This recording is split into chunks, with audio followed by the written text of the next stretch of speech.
याचं फळ आहे. हो, त्यांच्या तपश्चर्याचं फळ आहे. 12 वर्ष मी जसं सीतारामजी तुमच्या बरोबर तसं बाहेर गेलो नाही. 12 वर्ष आश्रम सोडून, गेट सोडून बाहेर नाही गेलो कधी. रात्री कधी टाळी वाजवली तर त्याने हजर लागेल ते त्यांना द्यायचं. फक्त शेंगदाणे, केळी आणि गुळ एवढंच खाल्लं 12 वर्ष त्यांनी. 25 वर्ष जेवल्याला बघितलं नाही मी त्यांना. पण रात्रंदिवस भजन. आणि अनुष्ठानाला बसायच्या दिवशी माऊलीचे तिथं शेजारती केली. रात्री शेजारतीला दंडवत घेतला आणि मग तिथं जाऊन बसले.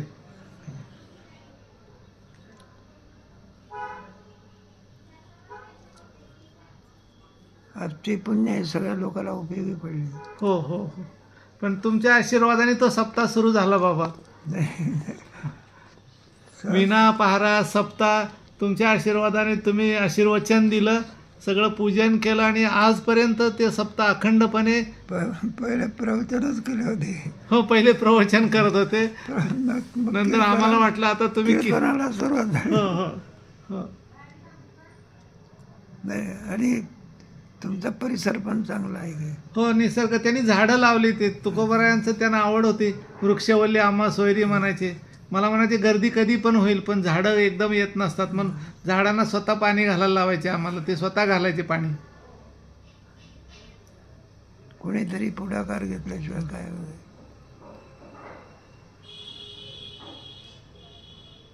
5000 ग्रंथ संग्रह केला त्याकडे, सगळं संत साहित्य. ते म्हणे माझ्यानंतर कुणी साधक आला, संत आले, त्यांना राहण्याची व्यवस्था झाली पाहिजे, त्यांना अभ्यास करता आलं पाहिजे, साधकाला सगळं एका जागेवर मिळालं पाहिजे, ही त्यांची धारणा होती. मोठ्या माणसाचं कामच असेल. पण तुमच्या आशीर्वादाने त्याचं स्वरूप मोठं झालं आता. नाही पाहिजे होतं. एकतरी उत्सव वर्षातून झाला म्हणजे आनंद असतो. दत्त जयंतीला उत्सव असतो जन्माचा. आणि केवढी रांग लागली होती दत्त जन्माला. हो. आणि त्यांच्या पुण्यतिथीचं कीर्तन महोत्सव आपल्यामुळं मोठा झाला तो. पूर्वी लोक येत नव्हते, 50-100 यायचे. जसे तुम्ही यायला लागले तसं त्याचं स्वरूप मोठं झालं, अन्नदानाचं स्वरूप मोठं झालं. मला काही बघावं लागत नाही, सगळं तिथं जाग्यावर येतं. मी कोणाला मागायला जात नाही काही. येत पण नाही आहे.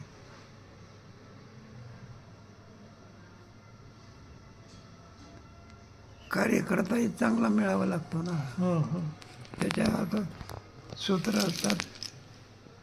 तो बरोबर त्याला कला साधावी लागते. ते तुम्हाला कला साधली नाही, आपला आशीर्वाद आहे बाबा. तर मग 4 दिवस बसवलं की 4 दिवसांनी लोक हाकलून लावतात.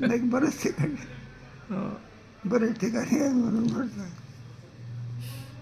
माझे आजोबा महिन्याची वारी करायचे बाबा माऊलीची. बरोबर. आजोबा, वडील पण. एकादशीला जन्म झाला होता त्यांचा. एका वारकरी, दिंडेगावच्या वास्कर फडावरच्या वारकऱ्याने आशीर्वाद दिला की पुढच्या वर्षी तुम्हाला मूलबाळ होईल म्हणून. आमचे वडील मग एकादशी दिवशी जन्माला आले.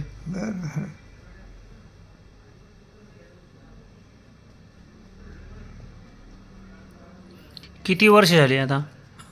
तुम्ही किती वर्षापासून कीर्तन करतात? कोण? भाऊकडं 25 वर्ष झाले ना बाबा. सप्त्याला 25 वर्ष पूर्ण झाले ना बाबांचं कीर्तन चालू आहे.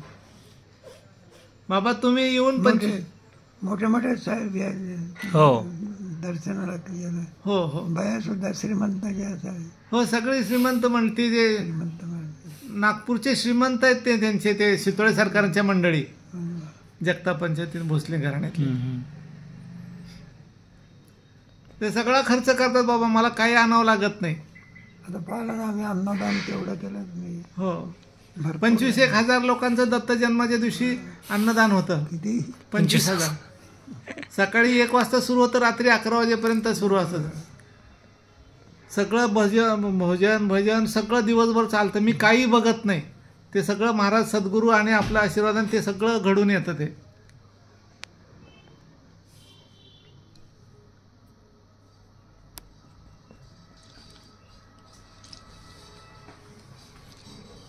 देश आहे हा.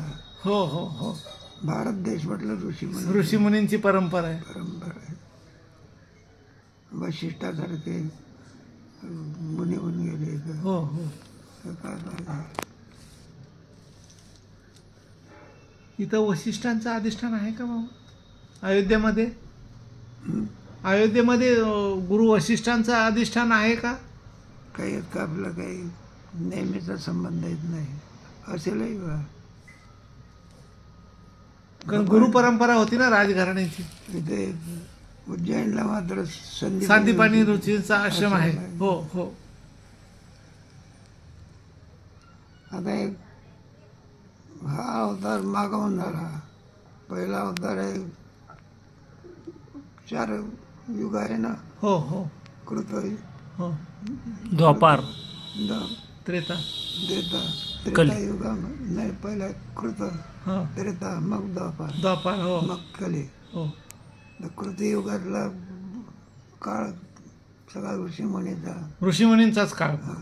मग त्या राम अवतारातला, राम अवतार त्रेतायुगातले. त्रेतायुगामध्ये. मग द्वापार युगामध्ये तोच अवतार भगवान श्रीकृष्णाचा. हो नाच कलियुगा म्हणजे विठ्ठलाचा अवतार. हो हो तो परमात्मा विठ्ठलवरती काय हो. उभा आहे. जो राम होता तोच कृष्ण झाला आणि जो कृष्ण होता तोच विठ्ठल झाला. विठ्ठल झाला. गीता ज्याने उपदेश दिली ती विटे विटे माऊली. ते विठेवरी मावली, तोच विठेवर दिला. हे प्रमाण आहे. डोंगरे महाराज हे सांगायचे, हम्म. जे गोकुळवरून निघाले परमात्मा, हो पंढरपूरला कायमचा पंढरपूरने पुंडलिकाने उभा केला. तर हे आजमध्ये उभा आहे. म्हणजे भगवान जगन्नाथाचं धाम कलियुगातलंच आहे का बाबा ते?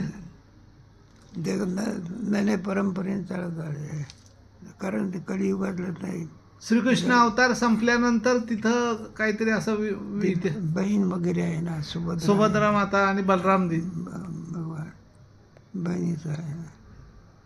द्वापार युगातली गोष्ट आहे. नाही, द्वापार युगात भगवान श्रीकृष्णाचा हो. भगवान श्रीकृष्णाचा हा द्वापार युगातली अवतार समाप्तीच्या नंतरच आहे ना ते. नंतर 10 महिन्यात. हो हो. त्याचा मोठा इतिहास हो. आहे. द्वारकेचा इतिहास, बद्रीनारायणाचा इतिहास. हो. ते काय चाललं तर त्याचा कोणी लोक लक्ष देत नाही. हे वाङ्मय आहे ना, कोणते सकाळ केसरी ना कोणी आमका, त्याच्यामुळे इकडे लोकांचं लक्ष कमी. हो हो हो.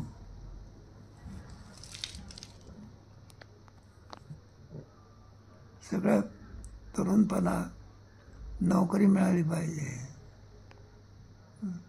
18-20 वर्षाच्या वयामध्ये काय मिळाली पाहिजे? नोकरी. म्हणून नोकरी मिळण्याचं शिक्षण घालण्याकरता प्रयत्न काळ जातो. हां हां. कशात? ती कारण नोकरी मिळाली पाहिजे ना. हो हो. म्हणून ते त्याच्याकरता काय की ज्या शिक्षणाने नोकरी मिळेल त्याच्यातच सगळा आयुष्याचा काळ झाला, तरुणपणा झाला. ग्रंथसंपदा कुठे आहे?